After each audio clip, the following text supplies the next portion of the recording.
Leo, this is for you. Para to sa mga Leo.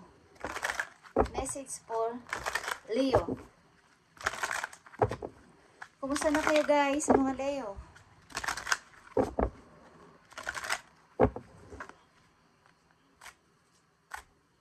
Ito ang message para sa inyo today. November 28, 2024 sa mga Leo. Thank you. Okay, Leo, this is for you. New partner is here. Maaring ilan sa inyo ay may bagong partner. Ito man ay partner sa negosyo, partner sa inyong bago ninyong person, okay, sa pag-ibig. Is mayroon kayong makikilala. A chance, a meeting is no mistake. It is divinely. Okay, guys. As a catalyst to set a wheels and the motion of fruition of your prayers, pay careful attention to new people we send into your life. You will recognize them by your sense of familiarity, comfort, and safe fares. Okay.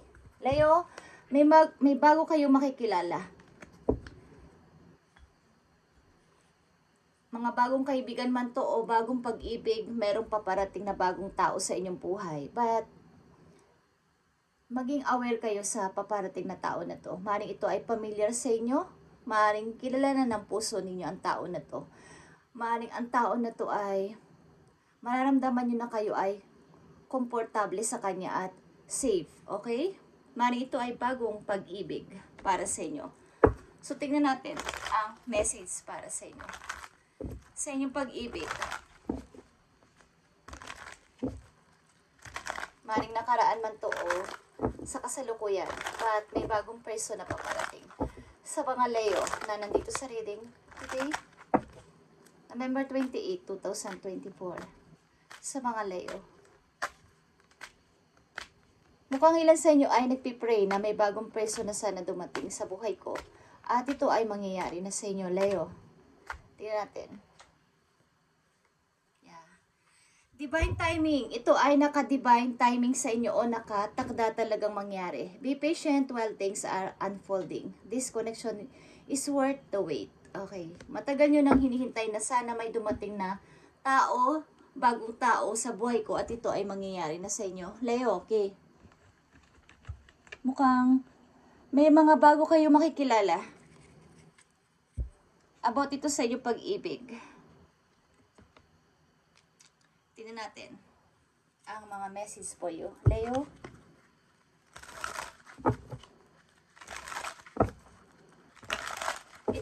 Tinakda itong makilala ninyo para sa inyong bagong pasimula, maybe sa ilang mga Leo. Bagong mga partner sa buhay. Mukhang matagal nyo nang hinihintay na sana may dumating na tao, bagong tao sa buhay ko.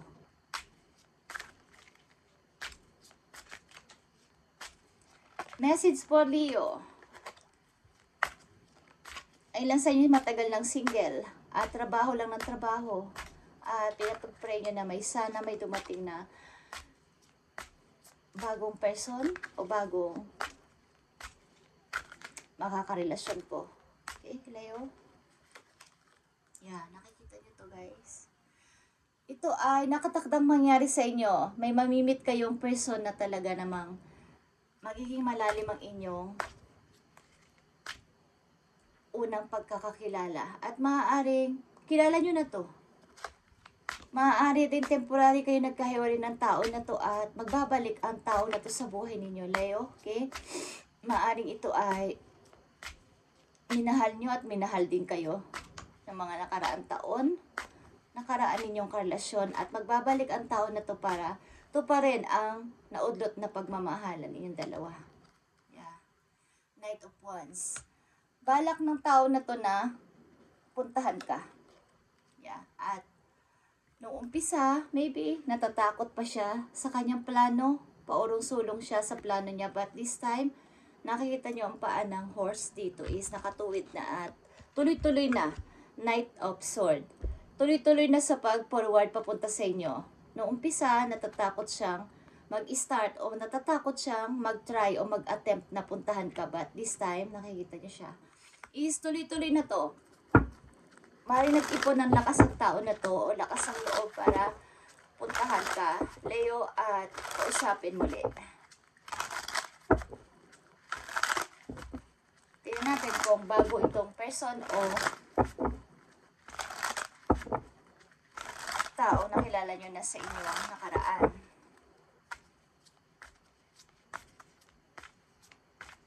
Scorpio, Sagittarius, Aquarius is here, guys. Leo. New partner is nagbabadya sa inyong buhay. Sa mga Leo. Five of Swords is here. Mukhang temporary hiwalay kayo ng person na to. Eight of Swords is here. Page of Pentacles is here. And that is here. Or Four of Cups. Maring maraming naganap sa inyo. Maraming mga nangyari. But dumadating yung time na ang ilan sa inyo, ang isa sa inyo ng inyong partner ay still holding o naka-stuck dito sa situation na to. Maring may iba't iba kayong trinay na landas ng buhay, nagkahiwalay na kayo. But sa hulit-huli, ito pa din yung binubulong ng inyong isip o ng puso na magbalik sa tao na to o ang person na to, magbalik dahil ito ay may parang hindi pa tapos sa pagmamahala ng dalawang person na talagang nagkaroon ng parang ano to guys, kasi deep relationship ito. Hindi to basta-basta relation lang na may nangyari tapos na. Mukhang kailangan dito yung nagkaroon dito ng paghihintayan o hinintay ka ng person na to o hinintay mo siya ng matagal na panahon para dito, okay. Magbabalik ang tao na to ng may bago. Kumbaga, bago na siya lahat. Marami nang nabago sa buhay niya.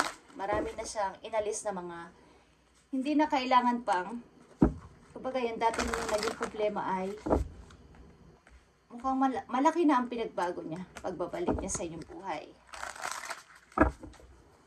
Para sa mga Leo, message mo sa mga Leo.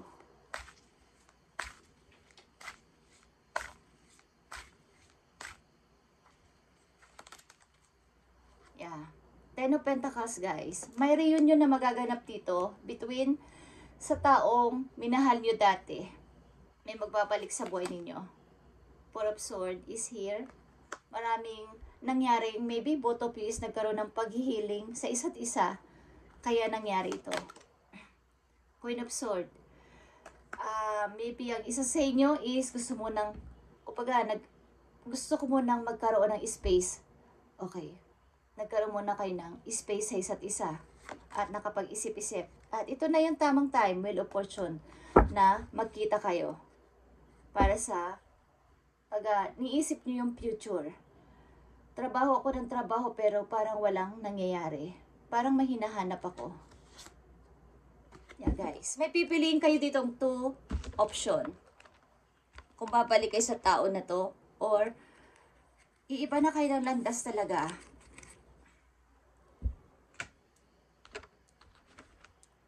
Leo. Tingnan natin pa mga message for you. Isang message dito para sa Leo.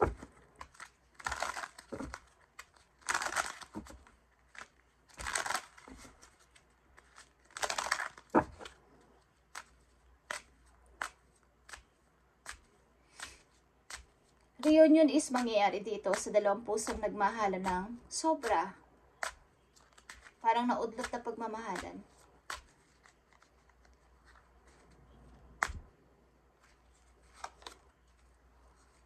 Key point. grabs the key to the problem. Okay. So, kailangan ninyong tingnan o bigyan ng attention, ano ba talaga ang naging problema nating dalawa? Ano ba talaga ang puno-tulo? Ano ba talaga ang cause ng ating paghihiwalay? Ano ba talaga ang naging dahilan ng ating hindi pagkakaintindihan? At magkakaroon dito ng, kumbaga magkaroon kayo ng heart-to-heart conversation, mag-usap ng maayos at magiging maayos ang inyong magiging pasimula again. Okay? Para together again ito, guys. Tingnan natin ang message pa for you. Mukhang both of you is nakapag-healing na at balak na nyong magkita. Both of you is gusto nyo magkita at pag-usap muli ng personal. Tingnan natin ang message dito, Leo.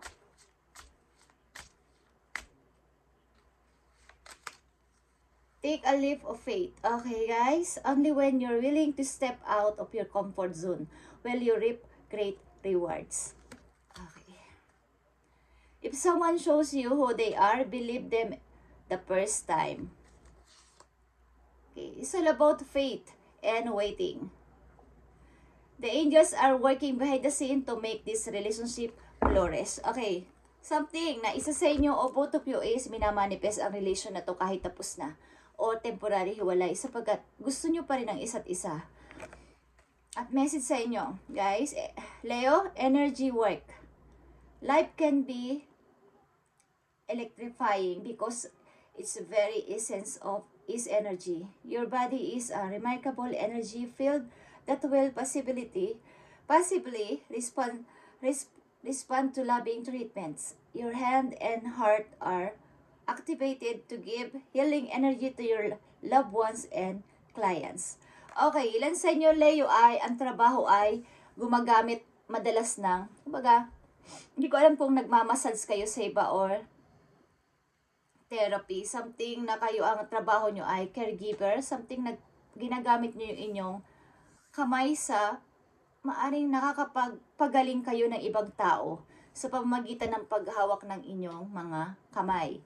Maybe may mga clients kayo or something talaga, nagtatrabaho kayo na kayo ay nakakapag-massage ng tao. Kailan sa inyo nandito sa reading? Okay, Leo, at ginagamit ito. Ito yung gift nyo galing sa heaven na kayo ay nakakapagpagaling ng mga taong inyong mahal sa buhay na may mga sakit o mga kliyente nyo na minsan nangingi sa inyo ng tulong na i-massage mo naman ako, Leo. At nakakatulong ang inyong power sa inyong kamay na makapagpagaling ng mga may sakit. Okay? Binigyan kayo ng ganitong gift ni Lord para kayo ay makatulong sa kapwa nang hindi nyo namamalayan, guys. Okay? So, kumbaga, kung may nararamdaman kayong nangihina kayo sa katawan ninyo is, bigyan nyo to ng attention sapagkat dun kayo, kailangan lagi kayong malakas, guys. Sapagkat ginagamit nyo inyong energy sa ibang tao kapag may mga kakilala kayo is nakakapagpagaling kayo ng hindi nyo napapansin. Guys, meron kayong gift nito. Karamihan sa mga Leo nandito sa reading. Okay? So, Leo, this is your reading ngayong November 28, 2024 at meron ditong dalawang person na magtatagpo ulit. Sapagkat ito ay hindi pa tapos sa relation at maybe mag-uusap kayo. Kailangan nyo pag-usapan na naging cause ng inyong hiwalayan kung ano man to. Kung mahal nyo pang isa't isa. At may nagbabadyadang dito, new person. May nagbabadyading new partner. But may tao sa inyo makikipagbalikan dito. Galing sa inyong nakaraan. Na minahal nyo at minahal din kayo ng tapat. Deep relationship ito. Ito. Isa itong soul contract. Okay? Tingnan pa natin ang isa na lang message for you sa inyong pag-ibig na to. Leo, sa mga Leo na nandito sa reading, send a message. Thank you. Nakikita nyo to, guys. Yin and Yang. Like the yin and yang symbols, twin flames contains an aspect to each other's character within themselves. Okay, guys. Kayo ay pinagtagpo at something bond is here. A love bonds grows stronger over time. So, kahit pagkalayo kayo o hindi kayo nakikita eye to eye or personal, kailangan dito ng communication para sa dalawang tao nagmamahalan para mas matumibay at tumibay pa at mag-grow pa ang inyong relationship. Okay? Ilan sa inyo ay nakikipag-usap sa inyo a partner ng matagalan na oras. Overtime. Leo, thank you and God bless sa iyo lahat guys. At pagpalain kayo ni Lord sa inyong mga gagawin at gagawin pa. Mula sa araw na to na mapanood nyo ang video na to is para to sa inyo na mararamdaman nyo to sa inyong puso guys. Kung ito ay para sa inyo. Okay? Thank you and God bless, Leo.